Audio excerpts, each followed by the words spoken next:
नमस्कार। शरद पूर्णिमा आश्विन मास के शुक्ल पक्ष की पूर्णिमा तिथि को मनाई जाती है, जो कि इस बार 9 अक्टूबर को है। शरद पूर्णिमा को कोजागरी पूर्णिमा, कौमुदी व्रत जैसे नामों से जाना जाता है। ऐसा कहा जाता है कि इस दिन माँ लक्ष्मी का जन्म हुआ था, इसलिए देश के कई हिस्सों में इस दिन माँ लक्ष्मी की पूजा अर्चना की जाती है। इस तिथि को धनदायक माना जाता है। कहा जाता है कि इस दिन माँ लक्ष्मी धरती पर आती है। चंद्रमा इस दिन अपनी 16 कलाओं से पूर्ण होता है। ऐसा कहा जाता है कि इस दिन चंद्रमा की किरणों से अमृत की बरसात होती है। माँ लक्ष्मी और भगवान विष्णु का आशीर्वाद प्राप्त करने के लिए इस व्रत को किया जाता है। तो आइए सुनते हैं शरद पूर्णिमा की व्रत कथा। एक साहूकार की 2 बेटियां थीं। दोनों बेटियां महीने में आने वाली हर पूर्णिमा को व्रत किया करती थीं। इन दोनों बेटियों में बड़ी बेटी पूर्णिमा का व्रत पूरे विधि विधान से किया करती थी, जबकि छोटी बेटी व्रत तो करती थी, लेकिन नियमों में उस तरह से पालन नहीं किया करती थी। नियमों का आडंबर मानकर उनकी अनदेखी करती थी। जैसे ही दोनों बेटी बड़ी हुई, साहूकार ने दोनों बेटियों का विवाह कर दिया। बड़ी बेटी के घर समय पर स्वस्थ संतान का जन्म हुआ। छोटी बेटी को भी संतान हुई, लेकिन उसकी संतान जन्म लेते ही दम तोड़ देती थी। जब उसके साथ ऐसा 2 से 3 बार हो गया, तो उसने एक ब्राह्मण को बुलाकर अपनी पूरी व्यथा सुनाई, साथ ही इसका उपाय बताने के लिए भी कहा।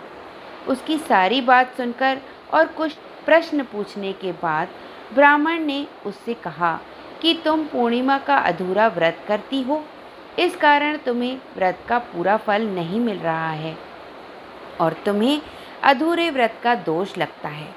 ब्राह्मण की बात सुनकर छोटी बेटी ने पूर्णिमा का व्रत पूरे विधि विधान से करने का निर्णय लिया, लेकिन पूर्णिमा आने से पहले ही उसने एक बेटे को जन्म दिया। जन्म लेते ही बेटे की मृत्यु हो गई। इस पर उसने अपने बेटे के शव को एक पीढ़े पर रख दिया और ऊपर से एक कपड़ा इस तरह ढक दिया कि किसी को पता न चले। फिर उसने अपनी बड़ी बहन को बुलाया और बैठने के लिए वही पीढ़ा दे दिया। जैसे ही बड़ी बहन उस पीढ़े पर बैठने लगी, उसके लहंगे की किनारी बच्चे को छू गई और वह जीवित होकर तुरंत रोने लगा। इस पर बड़ी बहन पहले तो डर गई और फिर छोटी बहन पर क्रोधित होकर उसे डांटने लगी कि क्या तुम मुझ पर बच्चे की हत्या का दोष और कलंक लगाना चाहती हो? मेरे बैठने से यह बच्चा मर जाता तो? इस पर छोटी बहन ने उत्तर दिया, यह बच्चा मरा हुआ तो पहले ही था दीदी, तुम्हारे तप और स्पर्श के कारण तो यह जीवित हो गया है। पूर्णिमा के दिन जो तुम व्रत और तप किया करती हो, उसके कारण तुम दिव्य तेज से परिपूर्ण और पवित्र हो गई हो। अब मैं भी तुम्हारी ही तरह व्रत और पूजन करूंगी। इसके बाद उसने पूर्णिमा व्रत विधि विधान से किया और इस व्रत के महत्व और फल का पूरे नगर में प्रचार किया। जिस प्रकार माँ लक्ष्मी और भगवान विष्णु ने साहूकार की बड़ी बेटी की कामना पूर्ण कर सौभाग्य प्रदान किया, वैसे ही हम सब पर भी कृपा बनी रहे। जय श्री हरि।